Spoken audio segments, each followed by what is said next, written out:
धन्यवाद, शुभकामनाएं। हरे Krishna. Thank you माता जी। थैंक यू प्रभु जी। Hare Krishna. Srila Prabhupada will bless you. My Guru Maharaj will bless you. Hare Krishna. Thank you प्रभु जी। हरे कृष्णा। प्लीज प्रे प्रभु जी। हरे कृष्णा।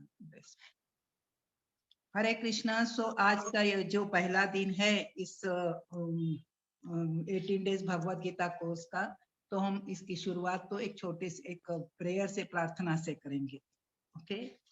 नमो विष्णुपदाय कृष्ण पृष्ठाय भूतले श्रीमते भक्ति वेदांत स्वामी निति नामिने नमस्ते सरस्वती देवे गौरवाणी प्रचारिणे निर्विशेष शून्यवादी पाश्चात्य देशतारिणे जय श्री कृष्ण चैतन्य प्रभु नित्यानंद श्री अद्वैत गदाधर शिवासादि गौर भक्त वृंद हरे कृष्णा कृष्ण कृष्ण हरे हरे हरे राम राम राम हरे हरे हरे कृष्णा कृष्ण कृष्ण हरे हरे हरे राम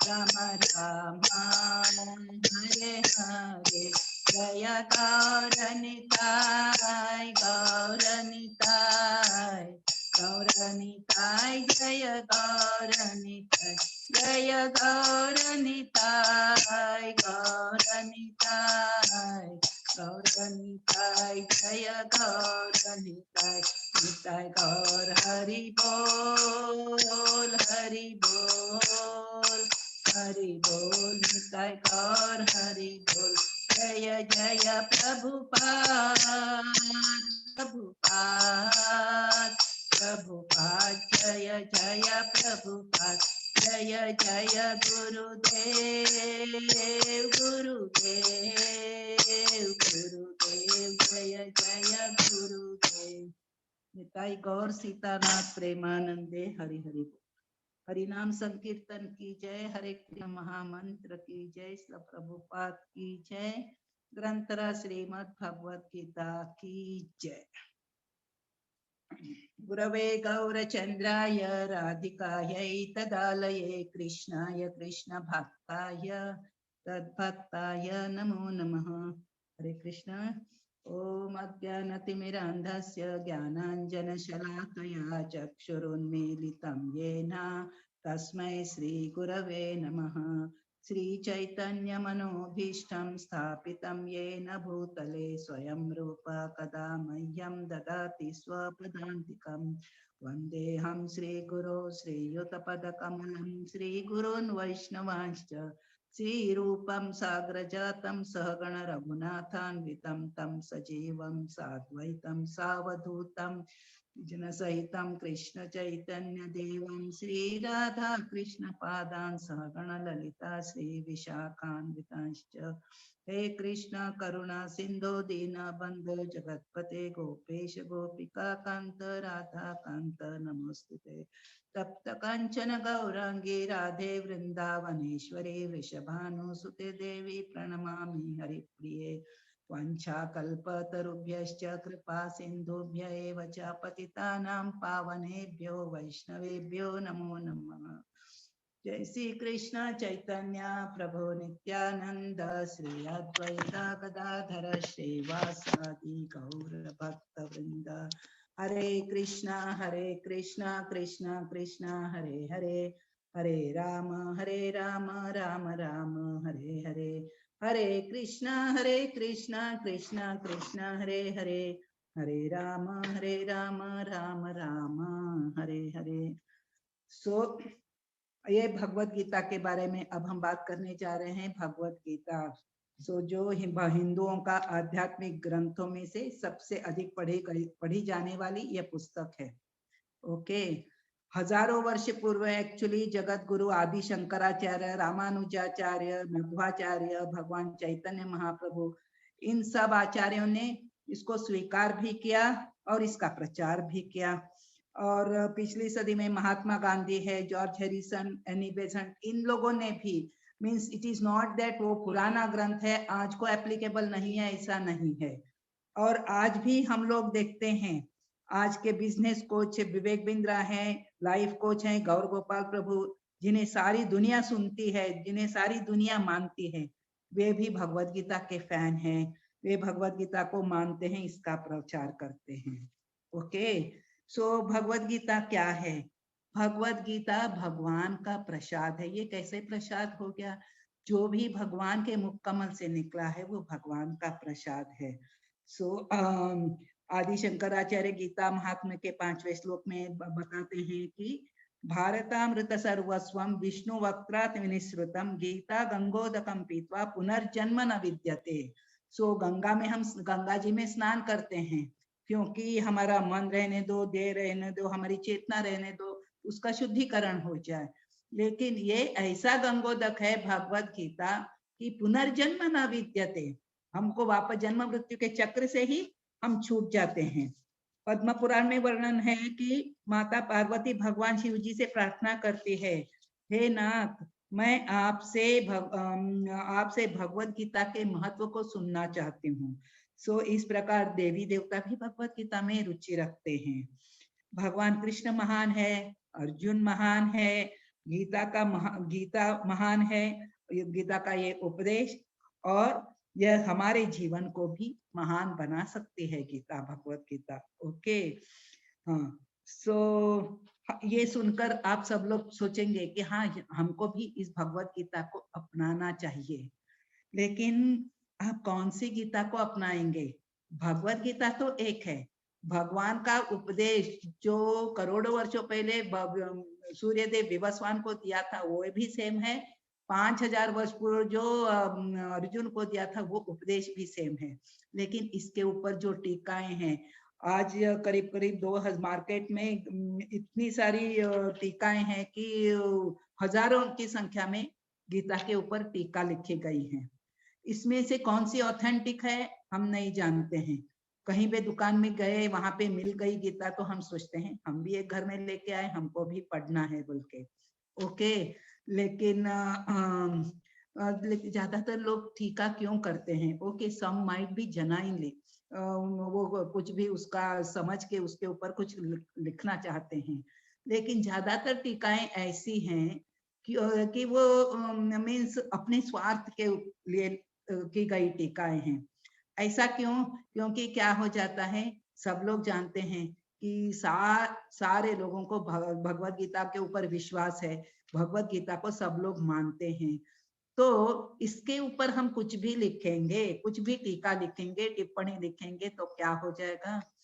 तो सब लोग ये अभी ये गीता ये समझ में ठीक से, संस्कृत श्लोक हमको ठीक से समझ में नहीं आते, इसके ऊपर ये टीका है ना, इसको पढ़ के हम समझ जाएंगे लोग बोल के, ऐसा सोच के लोग खरीद लेते हैं। तो इससे क्या हो जाता है, लक्ष्मी भी आती घर में, धन भी आता है, और क्या हो जाता है, पूजा मान प्रतिष्ठा बढ़ जाती है। अरे इन्होंने तो देखो भगवत गीता के ऊपर टीका लिखी है। सो इसलिए ये नहीं है कि ये सारी टीकाएं ऑथेंटिक रहेंगे, ऐसी बात नहीं है। तो इसीलिए इस्कॉन मीन्स हम जो अभी जिस भगवत गीता का हम ये करने वाले हैं, जिस भगवत गीता से हम चर्चा करने वाले हैं, ये है प्रभुपाद जी की भगवत गीता एज इट इज। आप सोचेगे भगवान ने भगवत गीता बताई है और इतने इसके भगवत गीता के ऊपर इतने सारी पुस्तकें हैं, ये लोग क्यों इस्कॉन वाले हैं? इसीलिए क्या ये भगवत गीता यथारूप को प्रमोट करना चाहते हैं? ऐसी बात नहीं है। सो हम कई वर्षों से पुस्तक वितरण कर रहे हैं, हम कई सालों से इस लाइन में हैं, पुस्तक वितरण को जाते हैं तो हर एक के मुंह से ज्यादातर यही बात निकलती है, नहीं माता जी हमारे पास है, हमारे पास है। नहीं ये गीता है क्या, हम दिखा के पूछते हैं ये गीता है क्या, नहीं नहीं हमारे पास भगवत गीता है, कोई भी गीता रहे तो सेम है ना। ओके, उसके बाद अच्छा आप पढ़ती हैं, हाँ पढ़ते हैं। भगवान कौन है, एक प्रश्न पूछे तो क्यों भगवान क्यों है, बोले तो सभी तो भगवान है, सभी तो भगवान है। वो गणेश जी भगवान है, शिव जी, ब्रह्मा जी, शिव जी, सारे तो भगवान है ना, ऐसे बोलते हैं। जो भगवत गीता ये ज्ञान नहीं देती कि भगवान कौन है, भगवत गीता नहीं, भगवत गीता की टीका, तो ये भगवत गीता ऑथेंटिक कैसे हो गई। तो इसीलिए, और फिर वो बोलते हैं सारे भगवान है, बोले तो सबकी पूजा, और भगवान को इनको किसको कृष्ण भगवान को भी बाकी देवी देवताओं के स्तर पर लाके बिठा देते हैं।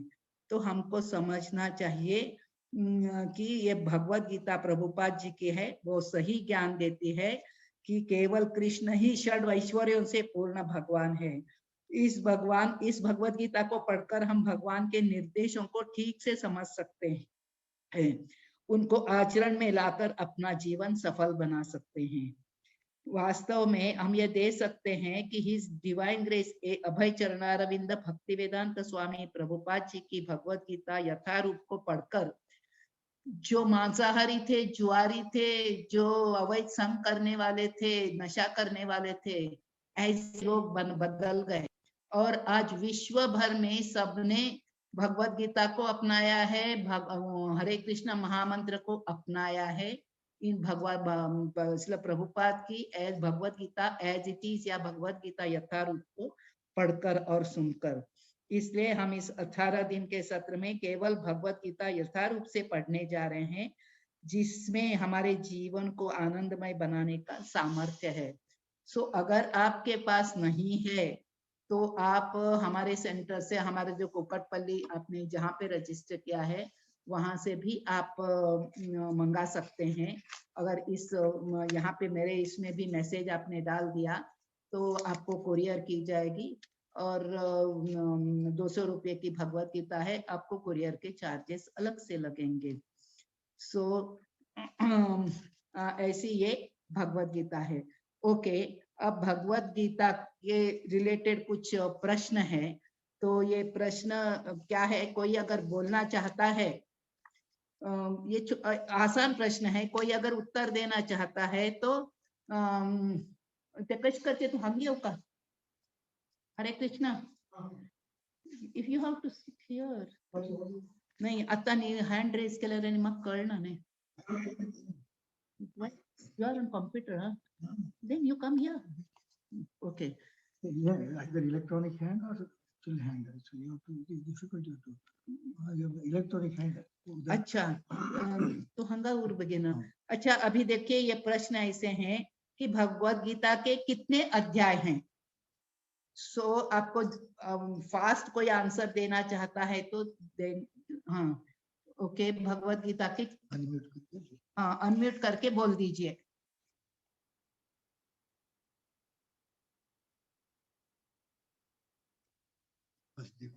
18। Okay, thank you. अब अच्छा, okay, doctor Jayashree, thank you. So और भगवत गीता के श्लोक कितने हैं? 700। 700, ओके। और कितनी आवाजें हैं भगवत गीता में? किस किसने भगवत गीता में, who are the speaker? Speaker बोले तो भगवत गीता नहीं, किसकी किसकी आवाज है भगवत गीता में? कई सारे लोग हैं, धृतराष्ट्र, अर्जुन, संजय, कृष्ण भगवान तो है ही, युधिष्ठिर। हाँ, इतने ही जिनकी आवाज है बोले तो the one who has spoken something इस भगवत गीता के इस किताब में, तो ये तो 4 लोग हैं। सबसे पहला प्रश्न तो धृतराष्ट्र ने किया है, उत्तर संजय ने दिया है, और इसके बीच में कृष्ण और अर्जुन के प्रश्न हैं। ओके, अच्छा, अब कौन बोलेगा कि कौन सा अध्याय सबसे लंबा है? 18वां। Very good, thank you. और सबसे छोटा अध्याय कौन सा है? 20 श्लोक का है। लोग का है एक छठा होगा 14वां। पता नहीं। 14th। नहीं, 12th and 15। 12th and Okay. 15 okay. Sorry, मैं आप लोगों को ज्यादा टाइम नहीं दे रही हूँ क्योंकि आप लोगों को वो वाइंड अप करने की भी फिर जल्दी रहेगी ना, इसलिए। हाँ, सो ये भगवत गीता करीब करीब कितने वर्ष पहले बोली गई थी? 5000 वर्ष कहते हैं, पर है हाँ, तो करीब करीब 5000 वर्ष पहले, 5120 years back। ओके ओके, इस भगवत गीता को किसने लिखा था?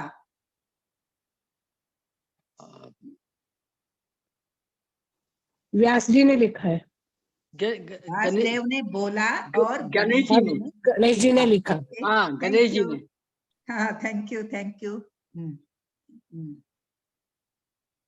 गीता किस शास्त्र का भाग है? किस शास्त्र का? महाभारत। महाभारत, यस। भीष्म पर्व, महाभारत में जो भीष्म पर्व है उसका भाग है। हाँ, सो गीता को कौन पढ़ सकता है? सभी जो रुचि रखते हैं और जो जिनकी आस्था है प्रभु पे। Thank you, very good. So हर कोई पढ़ सकता है गीता को, हर कोई भी पढ़ सकता है, लेकिन इसे कौन समझ सकता है? जिन पे प्रभु की कृपा होगी।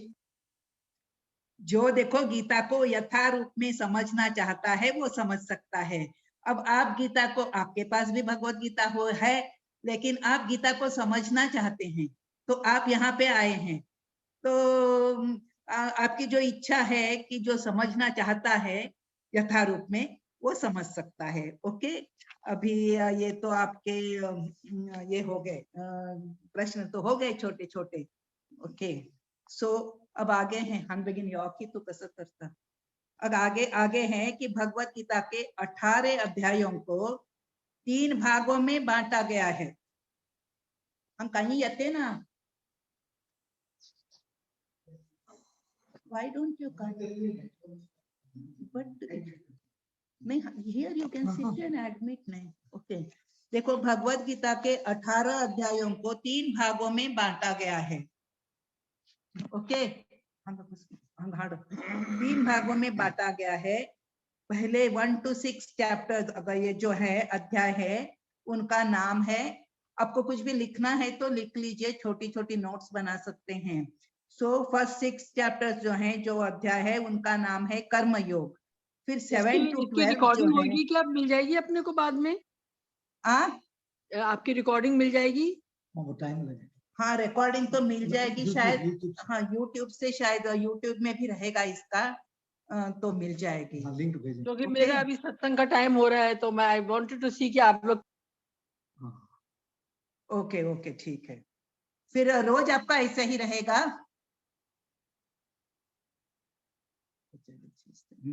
ओके, फिर फर्स्ट टू 6 है कर्म योग है। फिर 7 to 12, हम दूसरे 7 to 12 जो है वो भक्ति योग है, तो हम और जो 13 से जो 18 तक है वो है कर्म योग। अब देखो यहाँ पे हम एक ये कर सकते हैं कि ये पहले कर्म योग है 1 से 1 to 6 तक, फिर बाद में भक्ति योग बीच में दिया है और लास्ट में ज्ञान योग दिया है। ऐसा क्यों? हम एक एग्जाम्पल, एक उदाहरण से समझ सकते हैं कि देखो सबको सैंडविच मालूम है। सैंडविच किन चीजों से बनता है? आपका अनम्यूट करके बोलिए, जो भी बोलना चाहता है अनम्यूट करके बोलिए। सैंडविच किन चीजों से बनता है? ब्रेड और ऑनियन टोमेटो।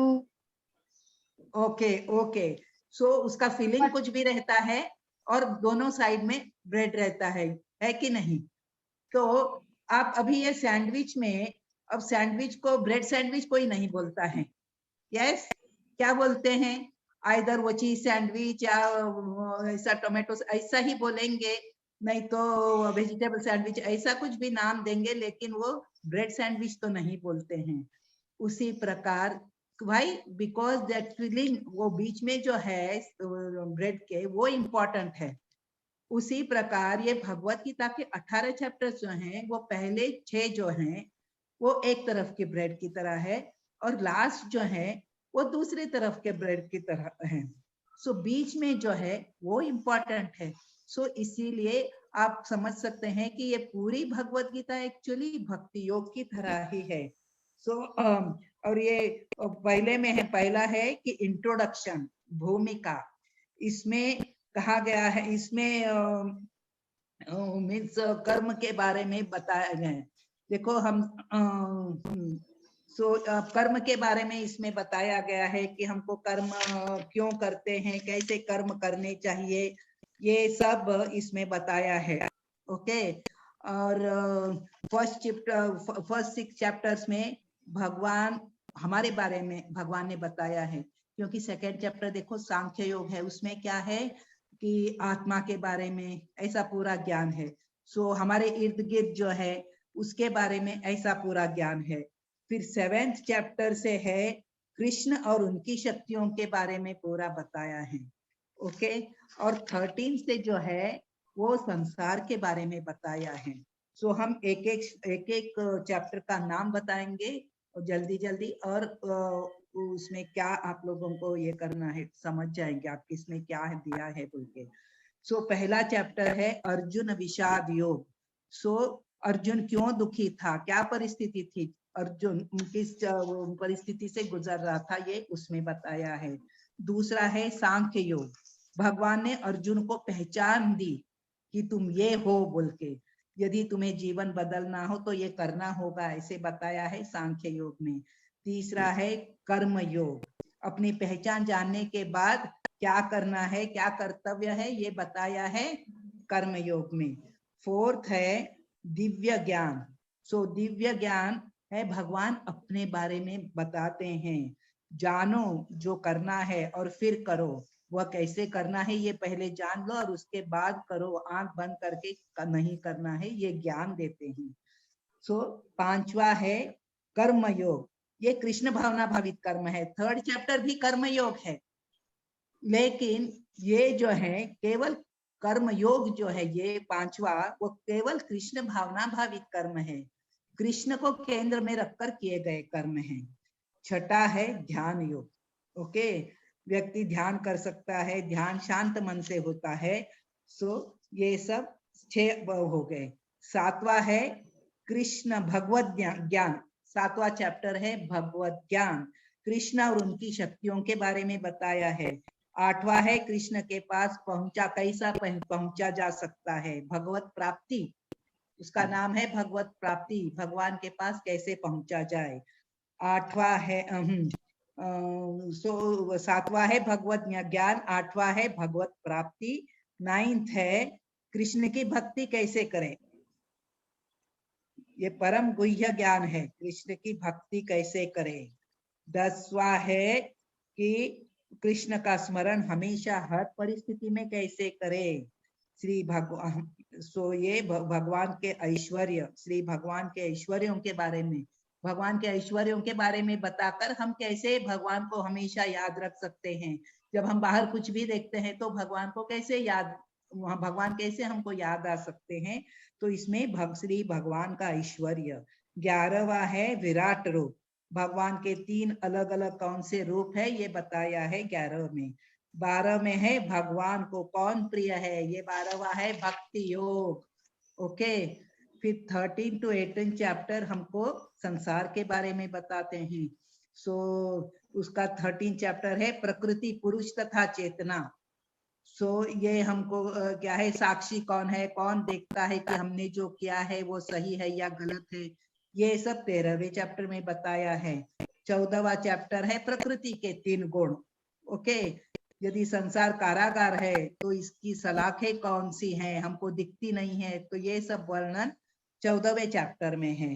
15 चैप्टर है पुरुषोत्तम योग, इस जेल से बाहर कैसे निकला जाए, ओके, ये बताया है 15 चैप्टर में। 16 चैप्टर में बताया है कि दैवी तथा आसुरी स्वभाव, इसका नाम है दैवी तथा आसुरी स्वभाव। कारागार में रहने वाले कैदियों की कैटेगरीज क्या है, किस किस प्रकार के लोग कारागार में है, उसका वर्णन है। ओके, 17th है श्रद्धा के विभाग, कारागार से कैसे निकलना, वहां पता है, पता तो चल गया लेकिन निकलना इतना आसान नहीं है। हम कारागार से कैसे निकल सकते हैं मालूम है, लेकिन निकलने की प्रक्रिया है वो इतनी आसान नहीं है। और 18 है संन्यास की सिद्धि, व्यक्ति को इस प्रॉब्लम से निकलना है तो क्या करना होगा, सरेंडर टू कृष्णा, कृष्ण के प्रति शरणागति, ये सारा यहाँ पे बताया है।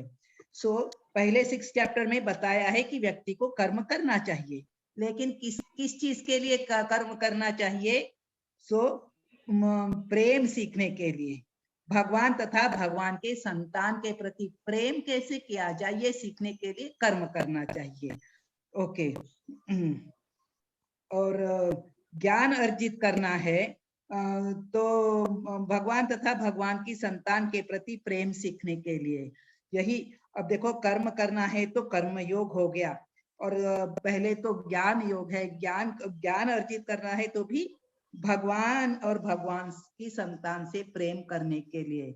और भगवद गीता का सेंट्रल मैसेज यही है, इसलिए भगवान ने ये गीता कही है कि मुझसे प्रेम करो। भगवद गीता के कई श्लोकों में भगवान बताते हैं कि क्या करो मेरे लिए, क्या करो मेरी प्रसन्नता के लिए, क्या करो। कोई सोच सकता है भगवान इतनी स्वार्थी क्यों है, हर जगह मेरे लिए मेरे लिए मेरे लिए, क्योंकि वे भगवान है।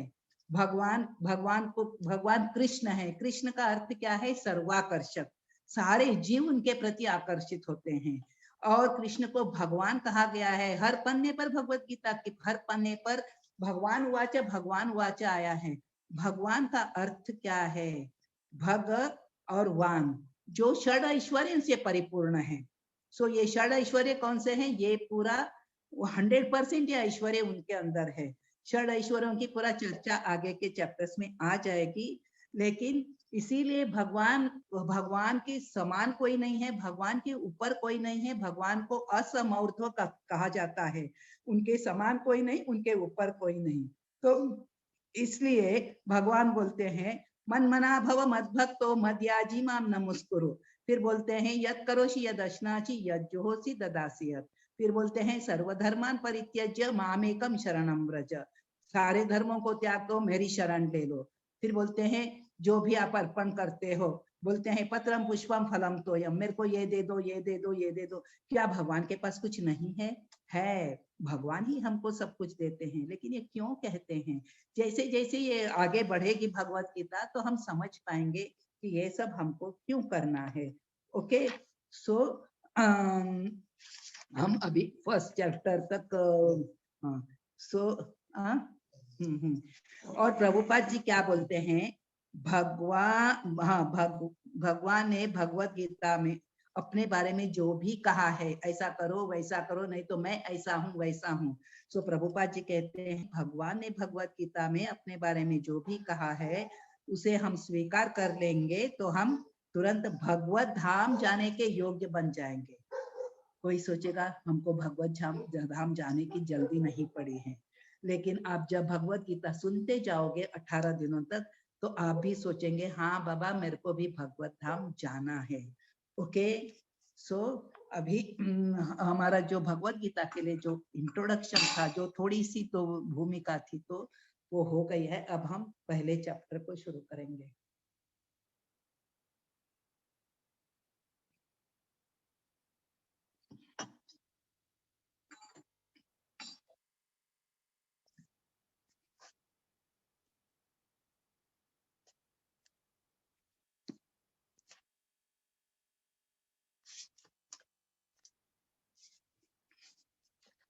यहाँ पे जो भगवत गीता अध्याय 1, ये अध्याय 1 का नाम हमने बताया कि अर्जुन विषाद योग। ओके, इसका पहला ही श्लोक धृतराष्ट्र के द्वारा बोला गया है। धृतराष्ट्र से बोला गया ये एक ही श्लोक है, इस पूरी भगवत गीता में एक श्लोक है, ओके, और वो भी एक प्रश्न है। धृतराष्ट्रवाच धर्म क्षेत्रे कुरुक्षेत्रे समवेतायुयुत्सवः मामका पांडवाश्चैव किमकुर्वत संजय।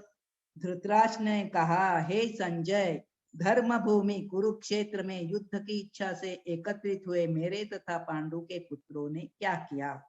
अब हमको मालूम है, इसके बैकग्राउंड हम सबको मालूम है, इसमें ज्यादा डिस्कशन करने की जरूरत नहीं है। सो ये गीता जो है धृतराष्ट्र और संजय का संवाद है, उसके अंदर आता है कृष्ण और अर्जुन का संवाद, ओके। अब यहाँ पे देखो, अब हमको मालूम है कि ये इन लोगों को कुरुक्षेत्र की युद्ध भूमि में एकत्रित क्यों होना पड़ा, कौरवों को और पांडवों को एक दूसरे के साथ लड़ने के लिए। इसका कारण हम सबको, ये जो भगवत गीता की बैकग्राउंड सबको मालूम है कि एक्चुअली ये कुरु वंश को बिलोंग करते हैं, कौरव और पांडव कुरु वंश से बिलोंग करते हैं। और उनके जो धृतराष्ट्र थे तो कुरु वंश के राजा थे, लेकिन धृतराष्ट्र जब पैदा हुआ तो जन्म से अंधा होने के कारण वो राजा बनने के लायक नहीं थे, इसके लिए उनके छोटे भाई पांडु को राजा बनाया गया।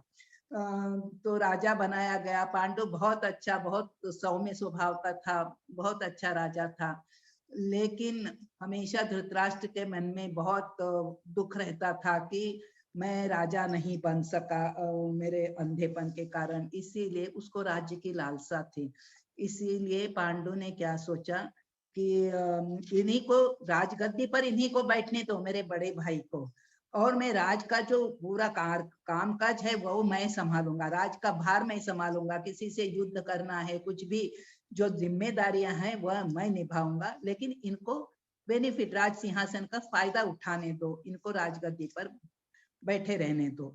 ऐसा सोच के वो जनरली राजमहल से बाहर ही ऐसा ज्यादा रहते थे, लेकिन राजकाज पूरा संभालते थे।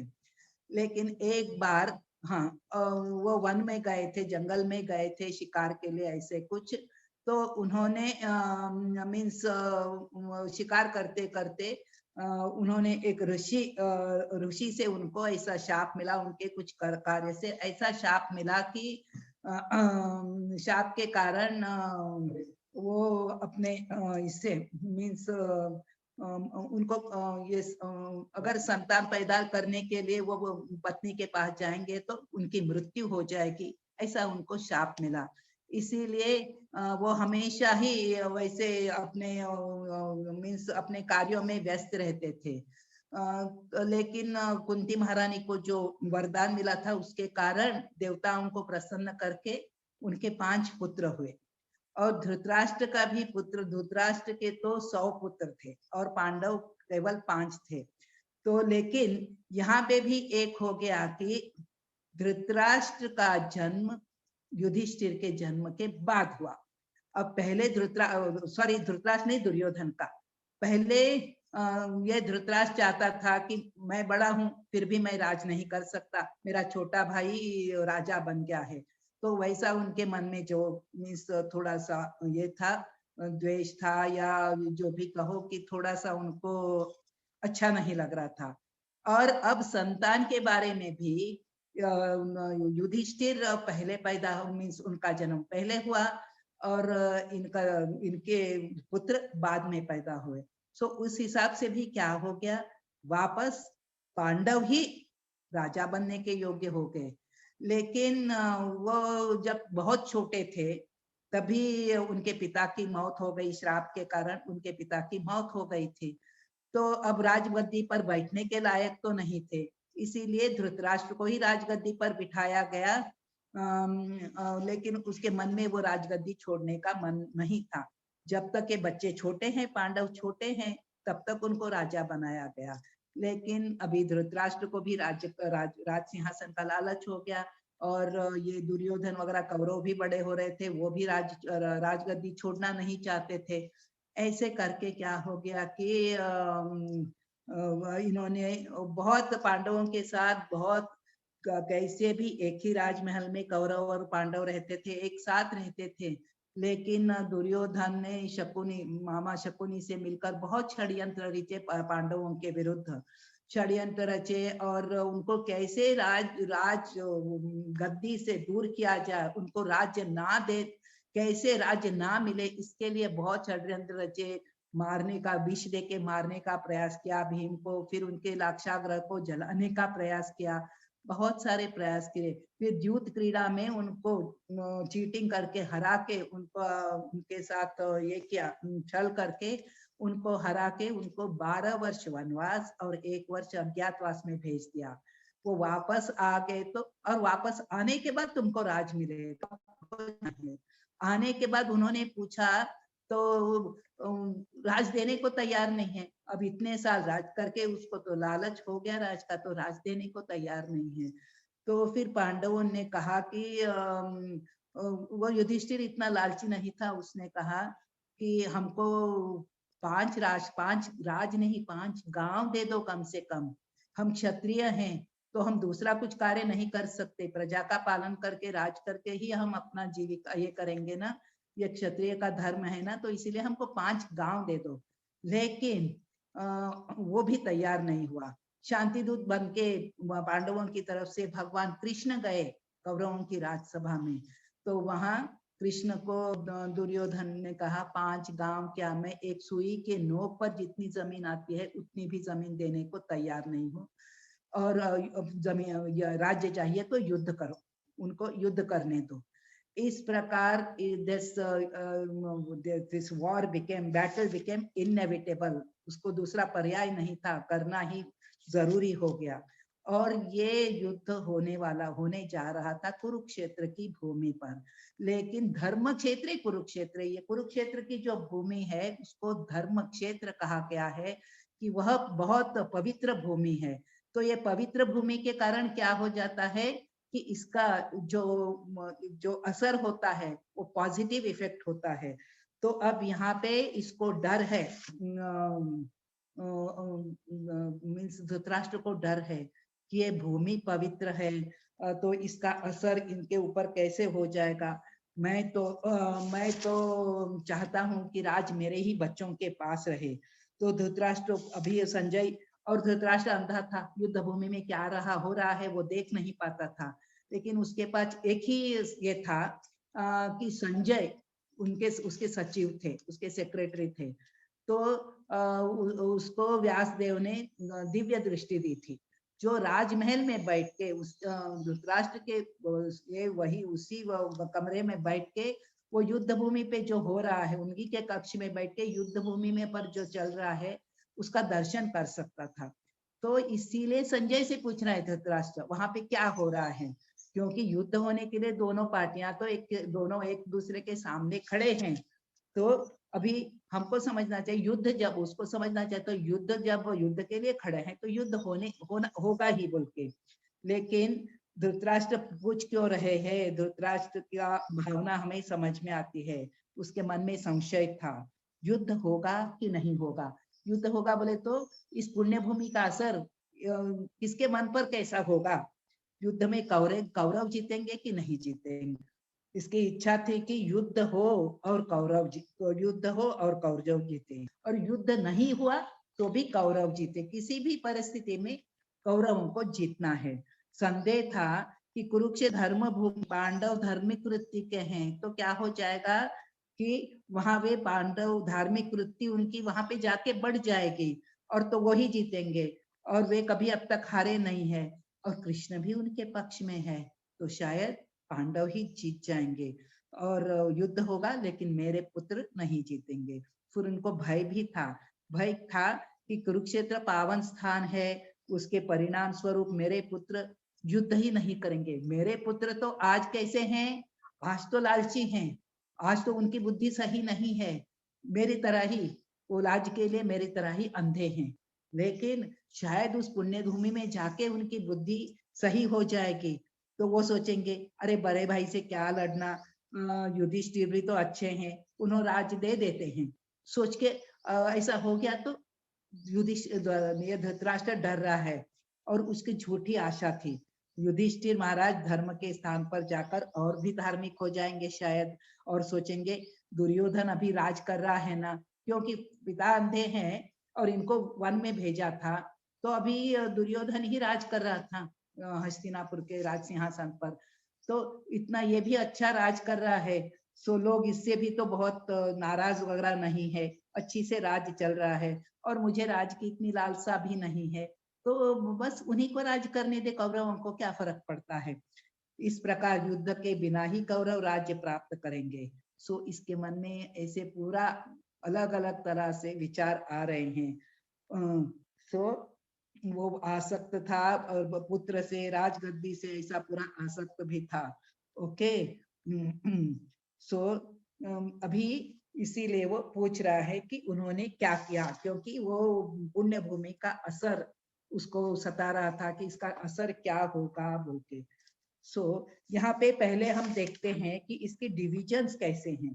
ये जो फर्स्ट चैप्टर है, ओके, ये फर्स्ट चैप्टर में कितने श्लोक हैं? 43 श्लोक, सॉरी 46 वर्सेस है, 46 वर्सेस है इसमें।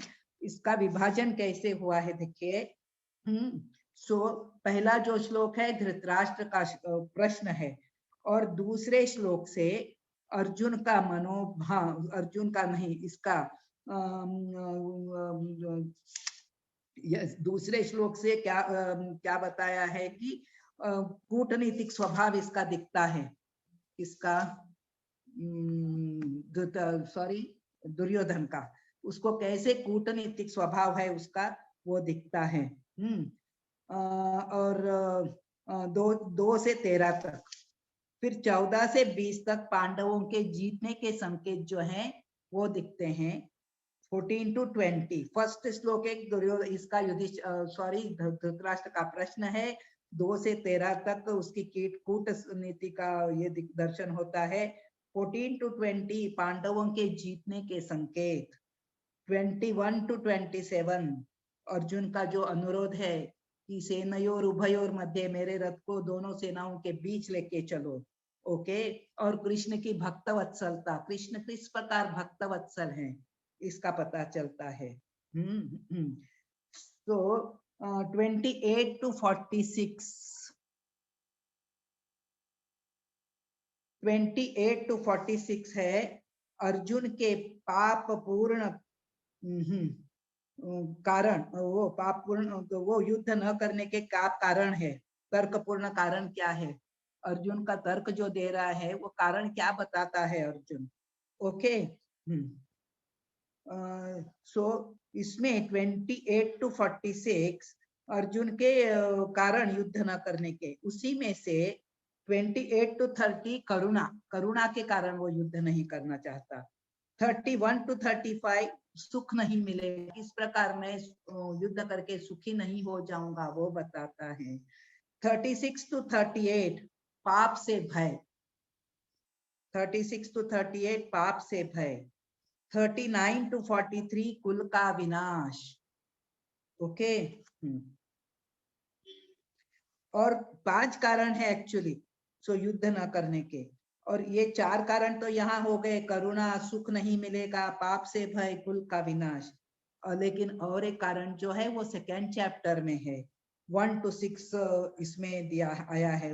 वो भ्रमित होने के कारण निर्णय लेने में वो सक्षम नहीं था, सो भ्रमित हो गया था। ओके, तो यहाँ पे वो क्या सेकेंड श्लोका में अभी संजय बताता है, अभी दुर्योधन धृतराष्ट्र खुश हो रहा है कि ये शायद युद्ध नहीं करेगा तो हमको आसानी से राज्य मिल जाएगा कौरवों को। लेकिन संजय यहाँ बताता है, संजय उवाच दृष्ट्वा तु पांडवानीकं व्यूढ़ं दुर्योधनस्तदा आचार्यम उपसंगम्य राजा वचनम अब्रवीत। सो यहाँ पे बता रहा है कि पांडवों की सेना की जो व्यूह रचना थी उसे देखकर सो जो दुर्योधन राजा था वो अपने गुरु के पास, गुरु द्रोणाचार्य के पास जाके कहता है। तो देखो यहाँ पे एक पश्यैताम, फिर तीसरा है पश्यैताम पांडुपुत्राणाम आचार्य महतिम चमम व्यूढ़ाम द्रुपद पुत्रेण तव शिष्येण धीमता। सो वहां वो द्रोणाचार्य के पास जाके बताता है कि ये जो व्यूह रचना आप देख रहे हैं ना, ये किसके द्वारा की गई है। व्यूढ़ाम द्रुपद पुत्रेण, द्रुपद के जो पुत्र हैं उसका नाम नहीं है क्या, उसका नाम है धृष्टद्युम्न, लेकिन उसका नाम नहीं लेता है। पश्यताम पांडु पुत्राणाम आचार्य महतिम द्रुपद पुत्रेण तव शिष्येण, आपका जो शिष्य है उसने ये रचना की थी। अब देखो ये द्रुपद महाराज का पुत्र था धृष्टद्युम्न। इसके पीछे की कहानी ऐसे है कि जब द्रुपद महाराज राजकुमार थे, मीन्स जो गुरुकुल में, तब वो द्रुपद महाराज और द्रोणाचार्य दोनों एक ही गुरुकुल में साथ में पढ़ते थे और दोनों की अच्छी दोस्ती थी। और द्रुपद महाराज ने इनको बोला था कि द्रोणाचार्य को बोला था, वो तो ब्राह्मण थे द्रोणाचार्य, द्रुपद महाराज तो राजपुत्र थे, तो इनके पास पूरी संपन्न था, तो ब्राह्मण तो इतना संपन्न तो नहीं रहता है। तो उन्होंने द्रोणाचार्य को बोला था कि तुम मेरे इतने अच्छे मित्र हो ना कि तुमको जो भी आपके जीवन में कभी भी आपको किसी भी तरह की मीन्स जरूरत पड़े तो मेरे पास आप आ जाना, मैं आपकी कुछ भी हेल्प चाहिए तो मैं कर दूंगा बोल के। तो ओके, उनका हो गया, हम दोनों का ये हो गया, मीन्स जो शिक्षा पूर्ण होने के बाद अपने अपने घर चले गए। फिर द्रोणाचार्य के विवाह हो गया और उनका एक पुत्र था, लेकिन वो गरीब परिवार में, उनके ज्यादा संपन्नता नहीं थी घर में, तो पुत्र को दूध देने के लिए भी उनके पास गाय वगैरह ऐसे नहीं थी। फिर उनको याद आ गया कि द्रुपद महाराज ने बोला था, वो तो अभी राजा हैं, उन्होंने बोला था तुमको किसी भी चीज की जरूरत हो तो मेरे पास पहुंच जाना बोल के। तो ऐसा करके वो द्रुपद महाराज के राजमहल में पहुंच जाते हैं और याद दिलाते हैं कि देखो हम दोनों गुरुकुल में साथ में पढ़ते थे, अब तो मेरा मीन्स अब तो आप शायद मुझे नहीं पहचान पाओगे, लेकिन मैं वही द्रोण हूँ जो हम दोनों के बीच में जो अच्छी खासी हमारी मैत्री थी। और मैं आपसे, तो बोलता है मैत्री तो समान स्तर के लोगों की होती है, आप कहाँ मैं कहाँ, सो हमारी मैत्री कैसे हो सकती है, मैं आपको नहीं जानता। और ऐसा करके उनको अपमानित करके वहां से राजमहल से भेज देता है द्रुपद महाराज। तो ये हस्तिनापुर के बाहर गांव में रहते हैं। फिर वो बहुत दुखी हो जाते हैं। फिर वो क्या करते हैं, ये राजपुत्रों की, कौरव और पांडव दोनों को धनुर्विद्या सिखाने का काम करते हैं। राजमहल में जाके दोनों को धनुर्विद्या, कौरव और पांडवों को धनुर्विद्या का शिक्षा प्रदान करते हैं। और ऐसा द्रुपद ने जब इंसल्ट किया तो उन्होंने एक मन में ठान दी कि कैसे भी इसको भी, द्रुपद महाराज को भी एक बार नीचा दिखाना है। तो उनका इंटेंशन था कि मैं कौरव पांडवों को अच्छे धनुर्धर बनाऊंगा और उसके बाद क्या होगा कि मैं उनसे कहूंगा कि द्रुपद महाराज को मीन्स रिवेंज में मैं उनसे बदला तभी मेरे शिष्यों के थ्रू ले पाऊंगा। मीन्स कैसे भी वो बहुत दुखी थे तो बदला लेना चाहते थे।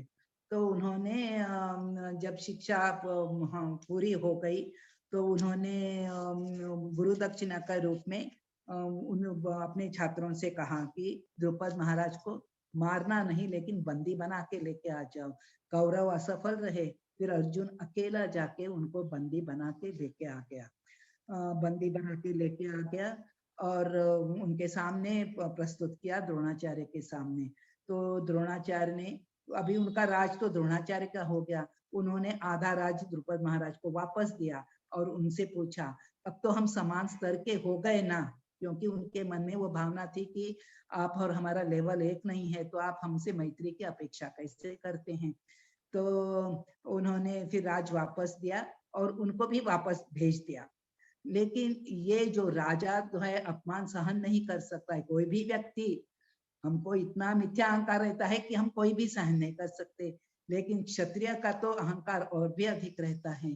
तो द्रुपद महाराज ने ठान ली कि अब मैं क्या करूंगा, कि उन्होंने एक यज्ञ किया और इसलिए कि मैं ऐसा एक पुत्र चाहता हूं इस यज्ञ के द्वारा जो द्रोणाचार्य की मृत्यु का कारण बने। इस प्रकार ये धृष्टद्युम्न पैदा हो गया और धृष्टद्युम्न को उन्होंने ट्रेनिंग के लिए, धनुर्विद्या की ट्रेनिंग के लिए द्रोणाचार्य के पास ही भेजा। और द्रोणाचार्य देखो यही ब्राह्मण की जो उदारता, उदार चरित्र बोलते हैं, तो उनकी महानता इसी में है कि उनको भी मालूम है कि इनका पुत्र मेरे मृत्यु का कारण बनने वाला है, फिर भी अपने रहस्यों को छिपाए बिना उन्होंने सारी धनुर्विद्या धृष्टद्युम्न को सिखा दी। अब वही धृष्टद्युम्न पांडवों के पार्टी से वहां पे पांडवों के पक्ष में उनकी व्यूह रचना कर रहा है। तो अभी दुर्योधन दिखाता है कि देखो आपने इसको सिखाया था ना, अभी आपके ही अगेंस्ट वो यूज कर रहा है ये ज्ञान।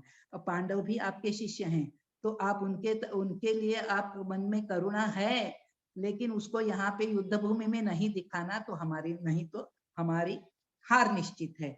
ओके, सो यहाँ पे फिर उसके बाद ये दुर्योधन क्या करता है, अपने पार्टी में अब इनको बता दिया कि आप ऐसा गलती नहीं करना, हमारी हार हो जाएगी।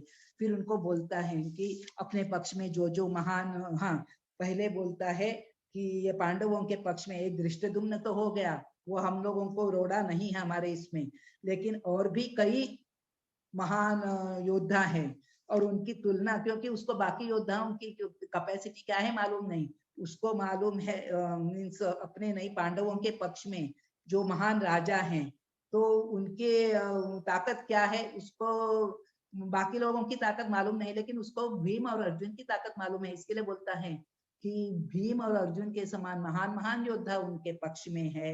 तो ये सारे योद्धाओं के नाम लेके वो बोलता है कि ये सारे महान योद्धा उनके पक्ष में है। और भीम का नाम सबसे पहले क्यों लेता है, क्योंकि बचपन से उसके एनिमिटी भीम से थी, मीन्स उसकी दुश्मनी थी भीम से।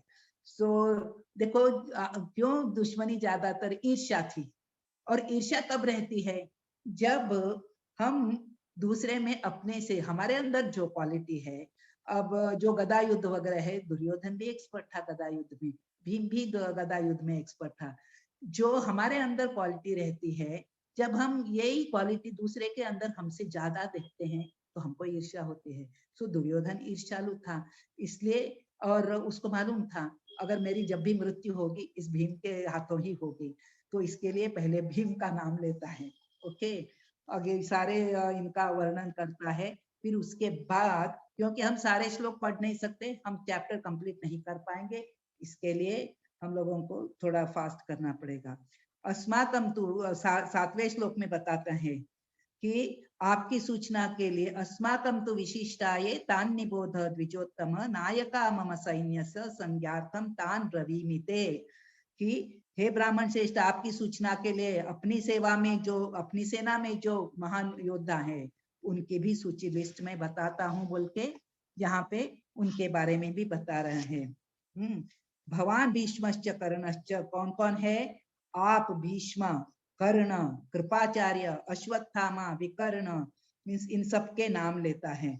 सो यहाँ पे सबसे पहले आप बोले तो दुर्योधन को बोल रहा है कि आप हैं बोल के। क्यों ये सबसे पहले दुर्योधन, इनका द्रोणाचार्य का नाम लेता है, क्योंकि द्रोणाचार्य एक तो ब्राह्मण है, गुरु है, तो उसको एटिकेट मालूम है कि गुरु होने के कारण, अभी हमारे भीष्म पितामह बहुत वयोवृद्ध हैं, फिर भी वे क्षत्रिय हैं, लेकिन द्रोणाचार्य क्या है, वो तो एक ब्राह्मण है, तो इसीलिए ब्राह्मण को उनका दर्जा सबसे ज्यादा उच्च दर्जा स्थान देना चाहिए। इसके लिए पहले भगवान बोलता है, फिर भीष्म पितामह, वयोवृद्ध है, बहुत अच्छे योद्धा हैं, बहुत श्रेष्ठ योद्धा हैं, फिर कर्ण भी बहुत अच्छा धनुर्धर है, इन सब के नाम लेता है। और अन्य च बहव शूरा मदर थे, मेरे लिए अपने जीवन को त्याग करने को तैयार है, यही दिखाता है कि उसके मन में है कि अब ये युद्ध में मेरे तरफ है ना, ये सारे मर जाएंगे। सो ही हिमसेल्फ इज डिक्लेयरिंग कि हम सब मरने वाले हैं युद्ध में। ओके, सो अपर्याप्तम तदस्माकं बलम भीष्माभिरक्षितम पर्याप्तम त्रिदमेतेषां बलम भीमाभिरक्षितम। वो क्या बोलते हैं, अब हमको मालूम है कि कौरवों की सेना 11 अक्षौहिणी थी और पांडवों की सेना 7 अक्षौहिणी थी। सो अपर्याप्तम अस्माकम, हमारा अनलिमिटेड, हमारी सेना अनलिमिटेड है, और उसकी रक्षा कौन कर रहे हैं, भीष्म पितामह। सो हमारा मीन्स वी आर सिक्योर्ड, सो हमको कोई भय नहीं है।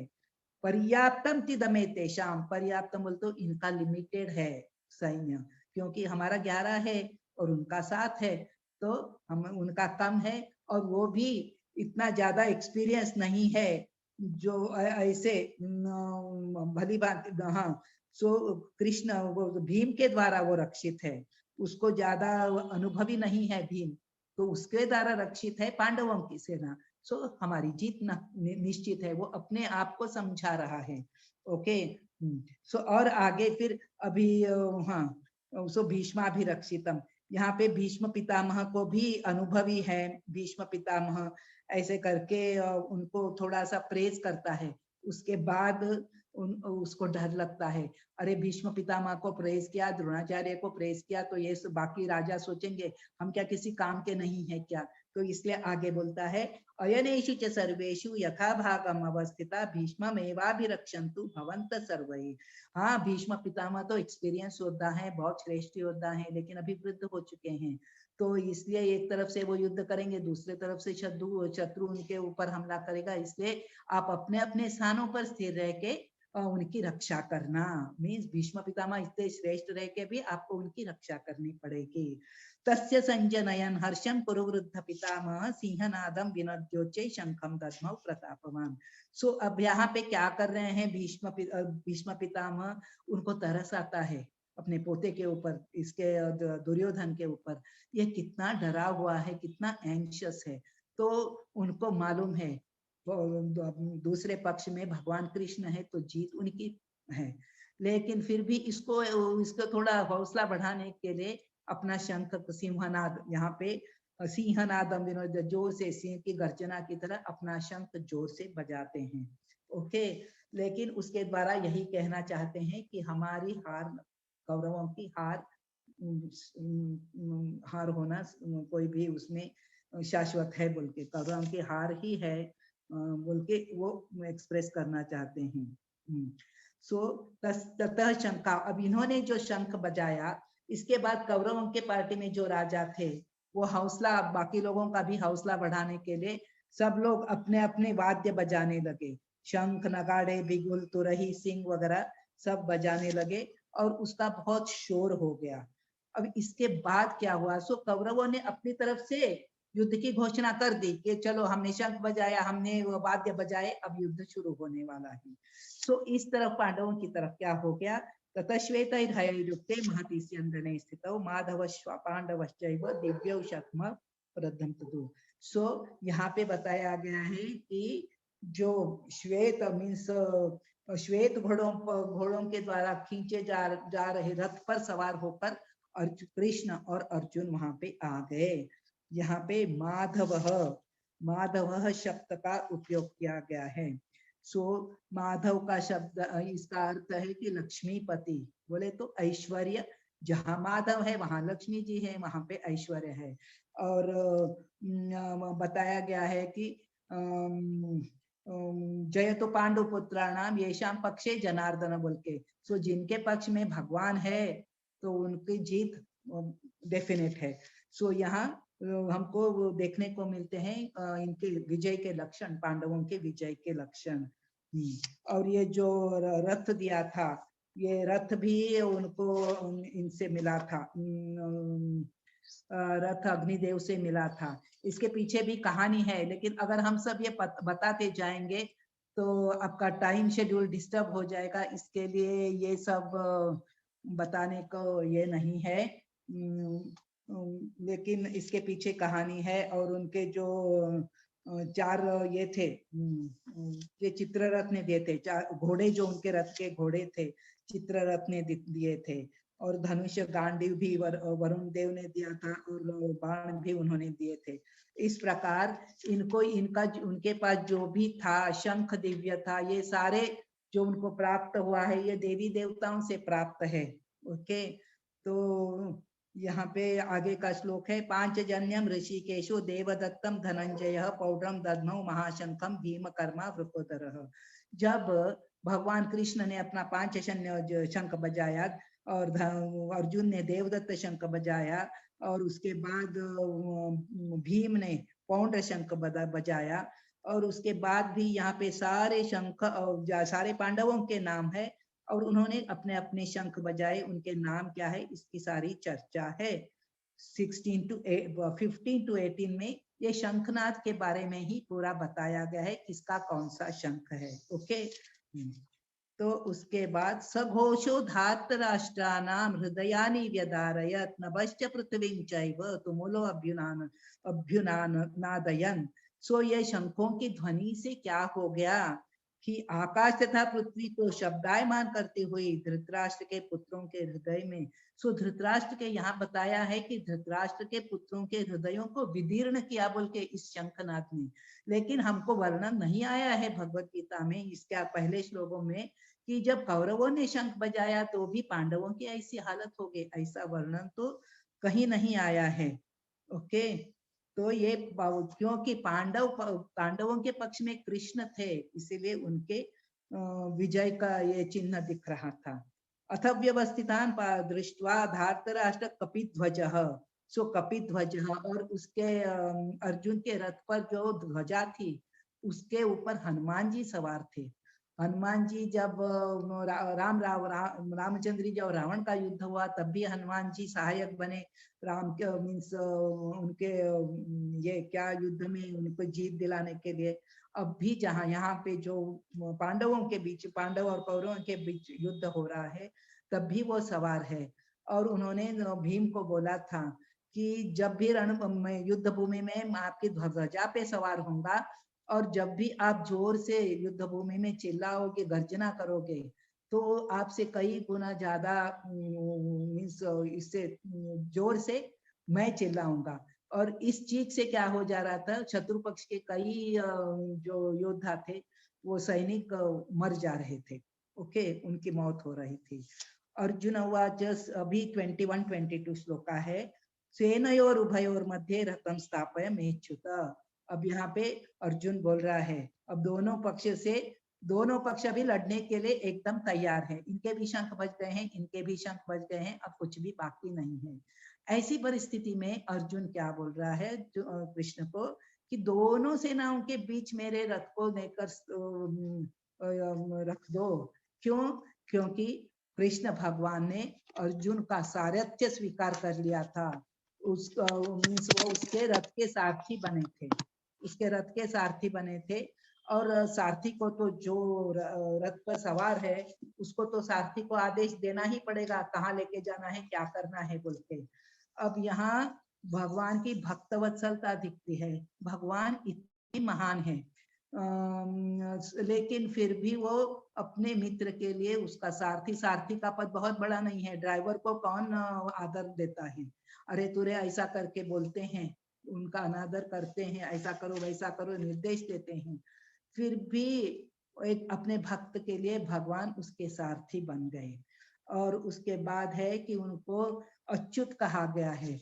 ओके, सारथी बन गए, सारथी बन गए इसका मतलब ये नहीं है तो अपने पद से च्युत हो गए, वो भगवान थे अभी वो सारथी बन गए, नहीं। सारथी बने तो भी उनकी जो पोजीशन है वो भगवान की वो अक्षुण्ण रहती है। भगवान हमेशा से भगवान रहते हैं, वो कुछ तपश्चर्या कुछ करके वो भगवान नहीं बनते हैं। He is always the supreme Lord, supreme personality of Godhead। और किसी भी परिस्थिति में वो कुछ भी काम करे वो भगवान ही रहते हैं, तो उनकी पोजीशन में कोई भी क्षति नहीं आती है। सो वो बोलते हैं कि अर्जुन बोलता है कि मेरे को उनके पक्ष में भी लड़ने के लिए कौन तैयार है? मेरे को अपने पक्ष के तो दिख रहे हैं लेकिन मैं आगे मेरे को लेके जाओगे तो अर्जुन शत्रु पक्ष में भी कौन लड़ने के लिए तैयार है उनको मैं देख पाऊंगा बोल के। और सो संजय वाच 24th वर्ष है। एवं उक्तो ऋषिकेशो गुडाकेशेन भारत सेनयोरुभयोर्मध्ये स्थापयित्वा रथोत्तमम्। सो संजय यहाँ पे बता रहे हैं, इसको बता रहे हैं संजय तो यहाँ धृतराष्ट्र को बता रहे हैं, क्योंकि संजय ही युद्ध भूमि का पूरा जो हाल चल रहा है, जो वस्तु स्थिति है उसको देख पा रहे हैं।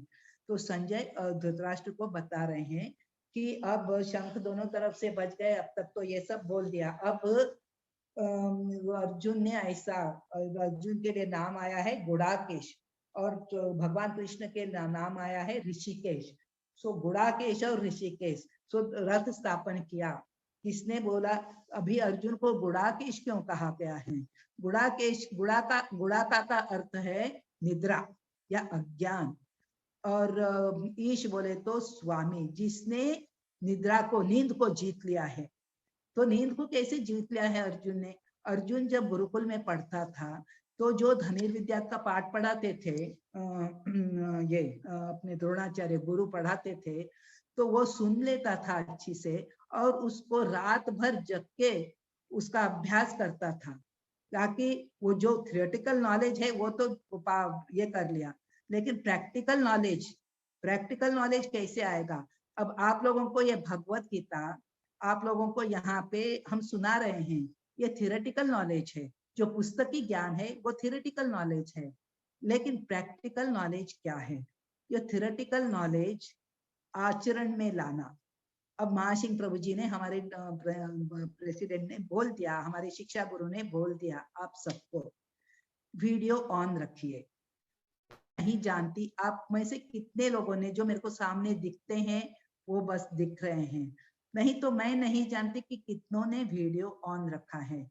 देखिए वो हमारे गुरु हैं, ये गुरु का आदेश है कि वीडियो ऑन रखो, लेकिन अगर आप वीडियो को ऑफ रखते हो तो आप सुन पा रहे हो, आप ज्ञान कानों से श्रवण आपका हो रहा है, लेकिन अगर गुरु के आदेश का पालन नहीं होता है तो ज्ञान विज्ञान में नहीं बदलता। विज्ञान में कैसे बदलता है? गुरु की कृपा से। आपको गुरु की कृपा कब मिलेगी? जब आप उनके आदेशों का पालन करोगे।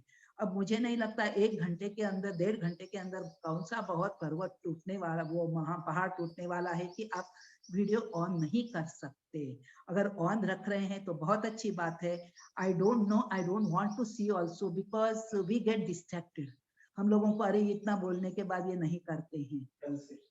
सो इसीलिए अगर आपको विज्ञान चाहिए, आपको जो भगवत गीता में भगवान बोलते हैं आचरण में लाने की कैपेसिटी चाहिए, तो कल से वीडियो ऑन रखिए। Okay, thank you. तो यहाँ पे वो अर्जुन क्या करता था कि उसकी प्रैक्टिस करता था। दूसरे दिन जब क्लास में आता था तो जो गुरु पूछते थे सबसे पहले उसका जवाब तैयार रहता था, वो क्योंकि उसने उसका अभ्यास किया है। और ऋषिकेश, ऋषि का बोले तो इंद्रियां, सो भगवान कृष्ण इंद्रियों के स्वामी है, हमारी सबकी इंद्रियां उनके इंद्रियों के अंश हैं।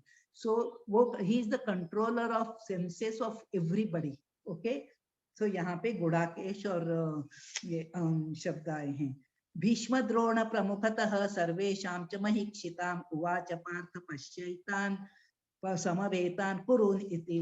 और क्या किया भगवान कृष्ण ने? वो बहुत ही भगवान है वो, उन्होंने क्या किया? अर्जुन की मनोदशा को समझा, ये क्यों देखना चाहता है, क्यों इसका मन थोड़ा विचलित हो रहा है, ये सारे मेरी तरफ, इनकी तरफ सब हमारे ही लोग हैं, कौन कौन है देखूं। तो सीधा उन्होंने आचार्य द्रोणाचार्य, जिसके प्रति इसके मन में आदर है, भीष्म पितामह जिनकी गोद में खेल के ये बड़ा हुआ है, ऐसे लोगों के सामने वो रथ लेके जाके खड़ा कर दिया कि वो और भी विचलित हो जाए और शायद कहे कि मेरे को युद्ध नहीं करना है, तो मैं इसको भगवत गीता का उपदेश दे सकूं। देखिए हमको ये समझना चाहिए, यहाँ अर्जुन को कोई दुविधा नहीं है। सो अर्जुन भगवान का भक्त है, भगवान का शिष्य है, उसको पूरा ज्ञान है। सो वो विचलित होने वाला नहीं है। भगवान में टेम्पररी भगवान ने उसको ऐसी स्थिति में डाला है ताकि वो ये प्राप्त कर, मीन्स भगवत गीता के उपदेश के लिए वो तैयार हो जाए। अगर उसको मैं सुनाऊंगा तो ये सारे लोगों को भगवत गीता मिल जाएगी। सो भगवत गीता हमारे जैसे लोगों के लिए है, लेकिन अर्जुन के माध्यम से भगवत गीता भगवान हमें सुना रहे हैं। सो यहाँ पे उसने किस किस को देखा अर्जुन ने, यहाँ पे वर्णन है कि दोनों पक्षों की सेनाओं के मध्य चाचा ताऊ पितामह गुरु मामा सबको देखा बोल के है। सो वहां पे जाके उसकी क्या स्थिति हुई। अब हमने देखा है, हमने जो ब्रेकअप दिया था उसमें आपने देखा कि उसकी स्थिति क्या हुई। देखो यहाँ है 27, कृपया पर्याविष्टो विषीदन इदम अब्रवीत। वहाँ यहाँ पे है कि अपने मित्र संबंधियों की विभिन्न श्रेणियों को देखा, करुणा से अभिभूत हो गया, उसके मन में करुणा का भाव आ गया, मैं इनको मारूं कैसे, ये सारे तो मेरे अपने हैं। अर्जुन भगवान कृष्ण सोच रहे हैं वो तुम्हारे अपने हैं, फिर तुम उनके अपने नहीं हो क्या? वैसा अर्जुन बोल रहा है यहाँ पे कि क्या हो रहा है इनको देख के, मेरी क्या हालत हो रही है उसका वर्णन कर रहा है अर्जुन। सीदंती मम गात्राणि मुखम च परिशुष्यति, कि मेरे शरीर के अंग कांप रहे हैं, मेरा मुंह सूख रहा है। जब हमारे सामने ऐसी कोई ऐसा कोई विकट परिस्थिति आती है तो हमारा भी यही हाल होता है ना, तो ये ऐसा हो रहा है। फिर वे पतुश्च शरीरे में रोम हर्षश्च जायते गांडीवम संसते हस्तात् त्वक्चैव परिदह्यते। शरीर कांप रहा है, रोंगटे खड़े हो रहे हैं, गांडीव मेरे हाथ से सरक रहा है, मेरी त्वचा जल रही है। सो इतना सारा हो रहा है, सो मैं नच शक्रों में, मेरे को स्थिर यहाँ पे रणभूमि में खड़ा होने को भी नहीं हो रहा है। ओके, तो ऐसा सब बोल के उसके बाद वो क्या बोलता है, इन लोगों को मार के, अब वो कारण बता है, पहले तो करुणा, फिर वो बोलता है कि नच श्रेयो नु पश्यामि हत्वा स्वजन माहवे, ये मेरे अपने हैं, इनको मार के मेरे को कुछ भी अच्छा ही नहीं दिखती मारने में, क्योंकि मार के क्या हो गया हमको, मैं युद्ध करूंगा, युद्ध सो अगर इनको मैं मार के ये करूंगा तो इसमें मेरे को कोई भी अच्छा नहीं, क्योंकि मेरे अपने हैं, इनको मार के मेरे को क्या लाभ होगा, ये सब मर जाएंगे, मेरे को राज्य प्राप्त होगा। लेकिन जनरली हमारी एक टेंडेंसी रहती है, हम कुछ भी नया खरीदते हैं तो किसको दिखाते हैं, हम अपनों को दिखाते हैं, हम पड़ोसी को दिखाते हैं, देखो हमने नई गाड़ी खरीदी है, तो फोन करके बताते हैं, तो हम अपनों के साथ ही अपना जो आनंद है उसको शेयर करते हैं। अब अर्जुन युद्ध करके जीत भी गया तो भी ये सारे लोग अगर मर जाएंगे तो अर्जुन अपना वैभव दिखाएगा किसको, तो इसीलिए वो दुखी है। और एक है कि ये सारे वो भगवान का एक भक्त है, उसके हृदय में करुणा है, तो वो किसी को भी दुखी नहीं करना चाहता है।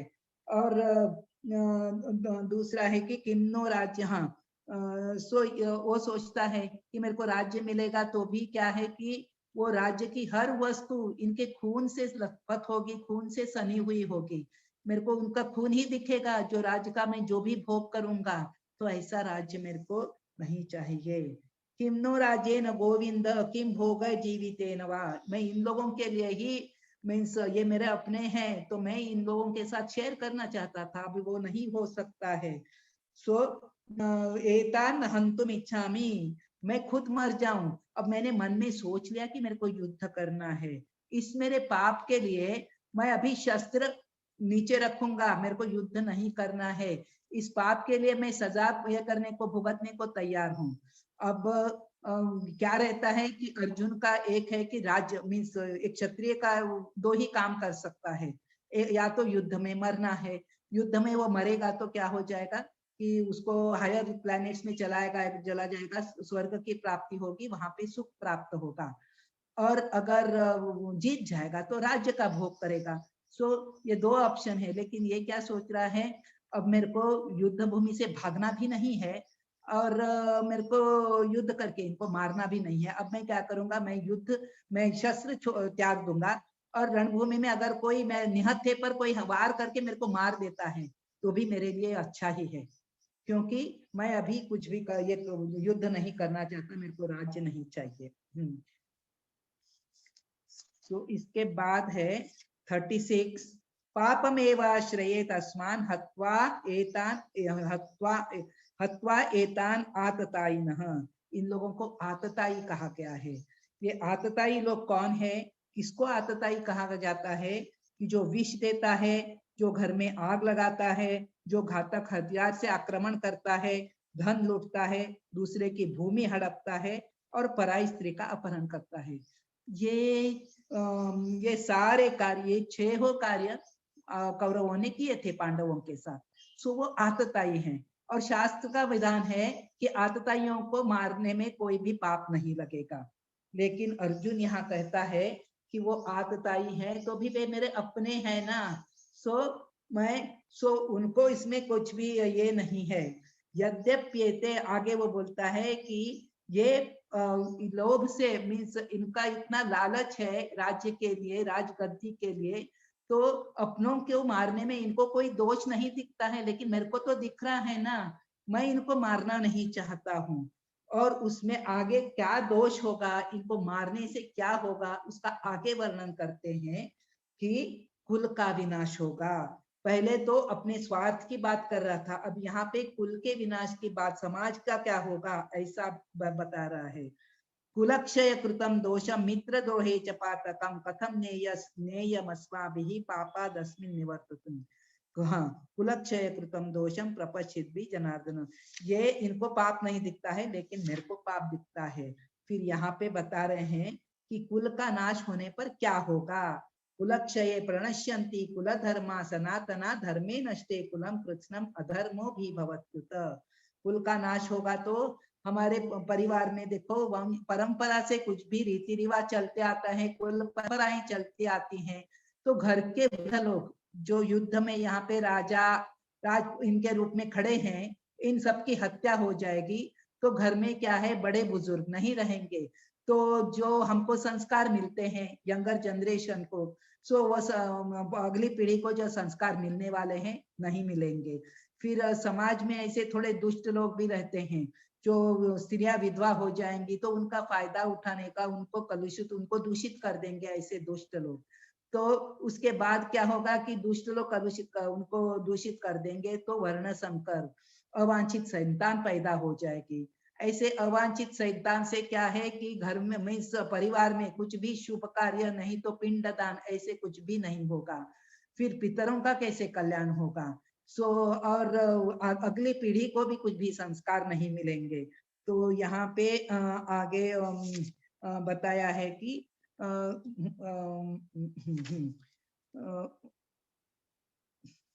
लोग कुल परंपरा को जो लोग कुल परंपरा को विनष्ट करते हैं, अवांछित संतानों को जन्म देते हैं, सो सारी सामुदायिक योजनाएं, पारिवारिक कल्याण कार्य सारे खत्म हो जाते हैं, नष्ट हो जाते हैं। ओके, सो ऐसा ये वर्ण संकर वगैरह जो होता है उसके बारे में वर्णन करके वो फाइनली बोलता है, वो अर्जुन कह रहा है, यदि माम अप्रतिकारम अशस्त्रम, मेरे अभी मैं शस्त्र रख रहा हूँ और मैं निशस्त्र हूँ, ऐसे मुझ पर को वो हमला करेंगे और मेरे को मार देंगे, तो भी उससे बेटर और कोई नहीं हो सकता। अर्जुन ऐसा सोच रहा है, उससे अच्छा और कुछ भी नहीं है। और ऐसा संजय बोल रहे हैं, संजय वहां का दृश्य पूरा देख रहे हैं, अर्जुन क्या बोल रहा है कृष्ण को, सारा बोल रहे हैं धृतराष्ट्र को। और फाइनली संजय बोलता है, एवं उक्त्वा अर्जुनः संख्ये रतोपस्थ उपाविशत् विसृज्य सशरम चापम शोक संविघ्न मानसः। इतना कहकर उसने क्या किया, युद्ध भूमि में अपना धनुष बाण एक और रख दिया और शोक संतप्त चित्त से वो आसन पर, रथ पे खड़ा था अब तक, क्योंकि दर्शन कर रहा था कि युद्ध भूमि में मेरे कौन कौन है और क्यों इतने लालायित हैं युद्ध के लिए, ऐसा पूरा वो देख रहा था। लेकिन अब इतना वो ये हो गया, मीन्स मोरोस हो गया, उतना उसको इसके अंदर कोई जोश नहीं रहा, तो बोला मेरे को तो युद्ध नहीं करना है, ये अस्त्र शस्त्र भी मैं रख देता हूँ और मैं भी बैठ जाता हूँ। इस प्रकार वो रथ पे जो खड़ा था अभी बैठ गया। और 4 कारण तो बताए हमने, करुणा है, मेरे को सुख नहीं मिलेगा, मैं राज्य पाऊंगा तो किसके साथ शेयर करूंगा वगैरह सब पूछा। फिर पाप से भय, ये पाप है, अपनों को मारना तो पाप है, अगर मैं ये पाप करूंगा तो मेरे को कई जन्मों तक नरक में सड़ना पड़ेगा, ये मेरे को नहीं चाहिए बोल के युद्ध करने को तैयार नहीं है। फिर कुल का विनाश हमने चर्चा की। फिर और एक कारण है कि भ्रमित होने के कारण, इस तरह वो पूरी तरह से भ्रमित है और इसके लिए उसको क्या करना सही है क्या गलत है उसको समझ में नहीं आ रहा है, और इसके लिए वो कुछ भी निर्णय लेने में सक्षम नहीं है। ये संजय और जो इसको धृतराष्ट्र को बताता है। तो यहाँ पे हम कंक्लूड करते हैं कि आज का जो पहला चैप्टर है तो यहाँ पे हम कंक्लूड करते हैं। आपका कुछ भी डाउट है, पता नहीं, ये टाइम शॉर्ट है और हमको ज्यादा मीन्स देने का है तो हम कैसे कर पाते हैं, whether I am able to do justice I don't know. लेकिन ये ऐसे क्लासेस चलते रहेंगे, आपको डिटेल में चाहिए तो आप अगर नेक्स्ट इसमें ज्वाइन करेंगे तो आपको और डिटेल में जब बताएंगे तो आपको सारा ये मिल जाएगा। Hare Krishna. So thank you very much, जो भी है बहुत अच्छी से आपने ध्यान देके सुना। सो कुछ भी आपके प्रश्न है क्या, कुछ कमेंट्स हैं क्या तो बताइए।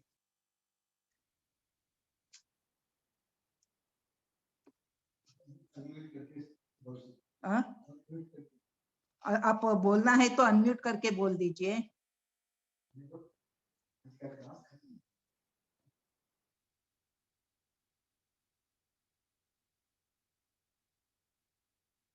हरे कृष्णा। किसी ने वो हाथ रेज भी नहीं किया है, सो मुझे लगता है किसी को कोई डाउट नहीं है, किसी को कुछ कहना नहीं है। तो हम क्या करते हैं, सो आज का ये पहला दिन का तो हो गया।